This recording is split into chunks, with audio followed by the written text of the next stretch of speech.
Hello and welcome to Midweek Meditations, where I have an opportunity to share with you briefly what God has shared with me.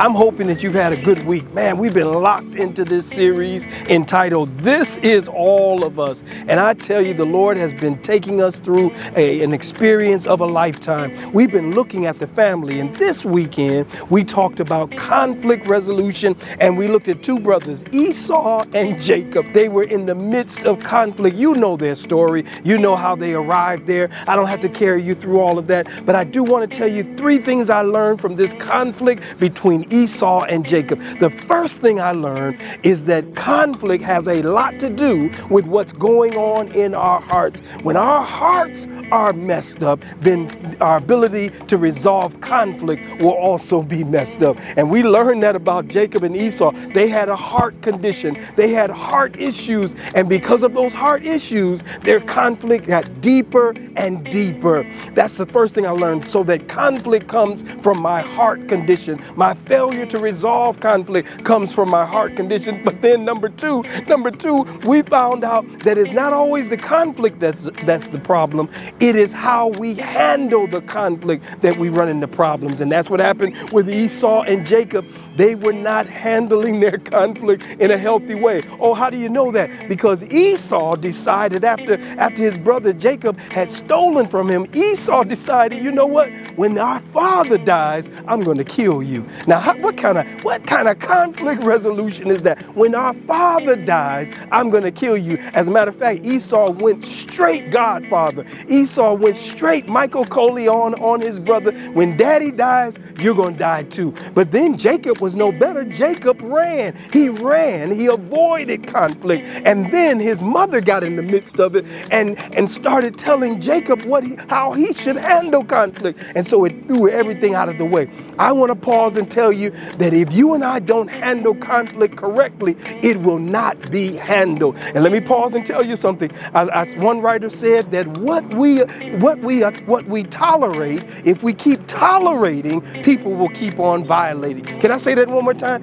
If we keep tolerating, people will keep on violating. And so what does that say? That you and I should never avoid conflict. Don't deny it. Don't pretend like it's not there. It's real. It can be dealt with. But then I learned this third thing about true conflict resolution. And that's the fact that true conflict resolution is a divine thing. It's a spiritual thing. And Jacob taught me that. Jacob said that when it was time for him to go back and deal with his brother, he made a decision. He said, I'm going to go to him and I'm going to make things right with him. And Jacob said, I'm going to do more than just tell him I'm sorry. There's some things that require more than just saying I'm sorry. There's some things that do require you to go one step further. And Jacob said, I'm going to invest in this relationship. I'm going to pour into my brother Esau everything that I possibly can, so he will know that not only am I sorry, but I'm repentant. And then we learned that Jacob had to have an encounter with God. And that's what made this thing spiritual.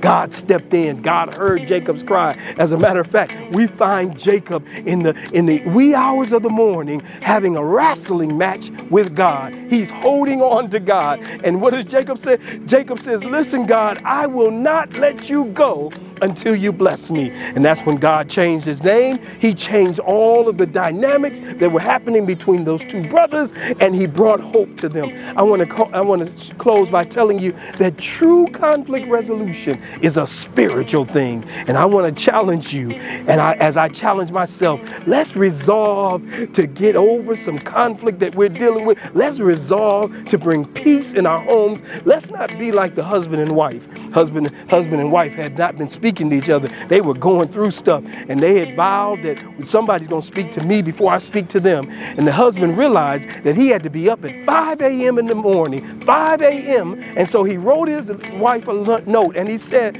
honey, I need you to do something for me. I need you to wake me up because I've got an important business trip, and I need to be up by 5 a.m. The next morning came, And he looked over and it was 9 a.m. He had slept through everything. He had missed out on his flight. There was no way he was going to make it. And now he's fuming at his wife. He's so upset he doesn't know what to do. And he looks over and notices his wife not even in the bed, but he looks over and he sees a note on the side of the bed. And the note says, "Honey, it's 5 a.m. Time for you to get up."